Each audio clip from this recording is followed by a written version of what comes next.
లోని Gautam neuro hospital ముందు బాధిత కుటుంబ సభ్యులు ఆందోళన చేపట్టారు. తలలో చిన్న సమస్యతో హాస్పిటల్లో చేరిన విజయ్ కుమార్ కు బ్రెయిన్ డెడ్ అని ఆసుపత్రి వర్గాలు తేల్చడంపై కుటుంబ సభ్యులు ఆగ్రహం వ్యక్తం చేశారు. పరిగి మండలం సుల్తాన్పూర్కు చెందిన విజయ్ కుమార్ గత నెల 2న హాస్పిటల్లో చేరారు. అయితే విజయ్ కుమార్ కు చికిత్స పేరుతో 25 లక్షల రూపాయలు ఆసుపత్రి యాజమాన్యం వసూలు చేసింది. ఇక అనంతరం బంజారాహిల్స్లోని సిటీ న్యూరో సెంటర్కు పేషెంట్లను తరలించారు. అయితే అప్పటికే బ్రెయిన్ డెడ్ అయినట్లు ఆసుపత్రి వర్గాలు చెప్పడంతో కుకట్పల్లిలోని న్యూరో కేర్స్ ఆసుపత్రి ముందు మృతుని బంధువులు ఆందోళనకు దిగారు.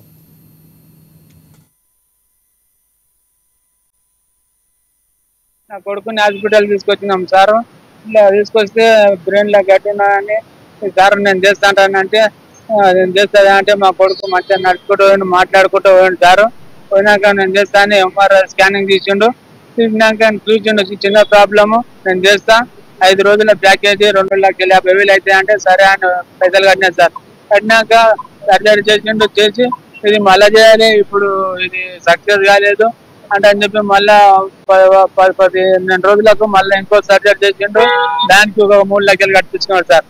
ఆ నుంచి మా అబ్బాయి మాట్లాడుతూనే లేడు, రోజు తప్పిపోయాడు. అట్లా ఉన్నది. రోజు ఏమైనా సార్ ఇదేనా సర్జరీ అంటే అప్పుడే కోలుకుంటాడా, మెల్లమెల్లగా కోలుకుంటాడంట. అట్లా ఇట్లా మొత్తం ఒక నెల 20 రోజులు అయింది సార్. నేను డబ్బులు అక్కడ ఇక్కడ అప్పు చేసి తెచ్చిన 25 లక్షలు కట్టిపించుకున్నాడు. కట్టిపించుకున్నాక ఇంకెన్ని రోజులు ఉండాలి సార్ అంటే ఇంకో నెలలు ఉండాలి అంటారు సార్.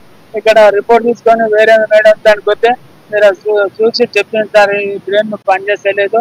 ఆ సార్ కూడా నేను ఫోన్ చేస్తా గౌతమ్ సార్, కానీ ఫోన్ చేస్తే ఫోన్ లేపలేదు సార్. నాకు వచ్చి అడిగిన సార్ బ్రెయిన్ పనిచేస్తలేదు అంటే నువ్వు ఫోన్ లేపలేవు సార్, మాకు అనుమానం వస్తుందంటే ఎవరు నువ్వు బయటకు ఎందుకు వస్తావు, మీ పిల్లాడు మంచిగా అవుతాడు, ఇంకా నెల రోజులు ఉండు అంటే నేను ఉండకుండా మొన్న డిశ్చార్జ్ అయినా సార్ సాయి. నా పిల్లాడిని సిటీ న్యూరో తీసుకుపోయాను సార్. సిటీ న్యూరో తీసుకపోతే బ్రెయిన్ డెత్ అయింది, 15 రోజులు అయింది అని చెప్తున్నారు సార్. ఏం మాట్లాడలేదు, బ్రెయిన్ డెత్ అయింది, చచ్చిపోయింది సార్ అన్నీ ఉన్నాడు. సిటీ న్యూరోలో ఉన్నాడు సార్. ఇంకా నాకు న్యాయం లేదు సార్. నా కొడుకుని